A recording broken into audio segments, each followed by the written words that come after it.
Hi, I'm Sarah. I'm not a doctor or a child psychologist. I'm a mom on a mission. But what if I told you that this simple, intuitive response is accidentally creating a wound we can't see? What if, in our effort to protect them, we are actually introducing the very first feelings of shame and guilt about their own body? When we react with a sharp no or pull their hands away with a worried look, the message they receive isn't about public versus private. A toddler can't understand that nuance. The message they hear is simple and devastating. Your curiosity is wrong. Your body is bad. What you are doing is shameful. And this is happening at a time when they are doing something that is genuinely, completely innocent. This isn't a misbehavior, it's discovery. To really understand this, we have to rewind the clock just a little bit. We need to see it for what it truly is. Do you remember when they were just a tiny infant lying in their crib? Remember when they first discovered their own hands? I remember just watching, completely mesmerized. There was this incredible, intense focus in their eyes as these two blurry things danced in front of their face. They'd watch them for what felt like hours, wiggle them, bring them together, maybe even get them into their mouth by some miraculous feat of coordination. Those hands were their first real possession in a blurry new world.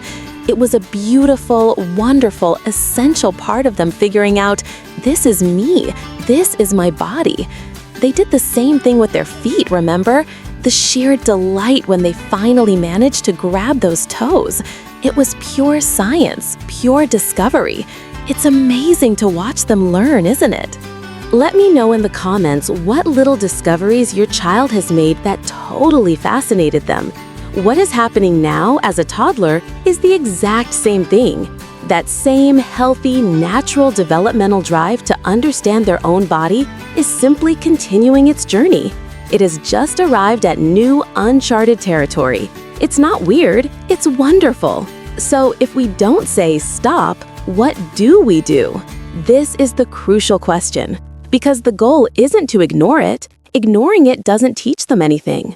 The goal is to guide it. Think about how we teach every other rule. We don't just let our kids run into a busy street. We teach them the boundary of the curb and the rule of looking both ways. We don't let them go outside in the snow without a coat. We teach them that coats protect our bodies from the cold. We are constantly teaching them how their bodies interact with the world and the rules that keep them safe and appropriate. Our real job here is exactly the same. It's not to prohibit their curiosity, but to guide it, to teach them the rules of privacy and place, just like we teach them the rules of the road. And thankfully, it breaks down into a simple two-step plan. Step 1 is gentle redirection. The key here is to be casual, warm, and fast. Instead of a harsh no that puts a spotlight on the behavior, you want to make something else seem way more interesting. Okay, picture this. You walk into the living room and there they are, hands down their pants. Your heart does that little jump. Instead of panic, take a breath. Get down on their level and with a warm, bright voice say, "Hey, I was just about to read your favorite book about the dinosaur. Do you want to come turn the pages with me?" Or, "You know what? I have an idea. How about we go build the tallest tower ever with these blocks? I need your help." The goal isn't to scold, it's to sell. You're selling a better activity.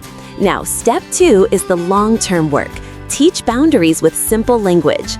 This is where you build the foundation for privacy and respect for their own bodies. You do this at a calm, neutral time, not in the middle of the act itself. You can use simple analogies. You could say, "You know how we have special places for our toys, like the toy box? Our body has special rules too. Some parts of our body are private." Then you define time and place. This is the most important part. You need to give them a yes space. You might say, again, in a very calm and matter-of-fact tone, "It's okay to be curious about your body. Your bedroom, when the door is closed, is your private space. That's a good place to learn about your body. But in the living room, or at the park, or at the grocery store, those are public places. In public places, we keep our hands out of our pants." The message is not "don't explore," it's "here is the appropriate place to explore." The crucial tip here is to speak their language. Use short sentences, simple words. For a 2-year-old, the concepts of private and public are huge. It will take time and a lot of repetition. To help you with this, a great tool is a communication milestone chart, which can help you match your language and concepts to their developmental level. They are incredibly helpful, and I've put a link to a free one down in the description. Now, after hearing all this, I know there might be a little voice in the back of your head still asking, but is this really normal? Mine seems to be doing it a lot. Let's talk about that, because your peace of mind matters. Let me be as clear as I can be. For the vast majority of toddlers, this curiosity is 100% typical, healthy, and a normal part of their development. You are not alone in this, and your child is normal. There is really only one red flag to keep an eye on. The only time this behavior might be a sign of something more is if it begins to dominate their entire day. If their interest in self-exploration starts to push aside all other interests, if they no longer want to play with their favorite toys, if they stop wanting to interact with you or their friends, and this becomes their primary focus, that's a sign that it might be a good idea to just check in with a professional.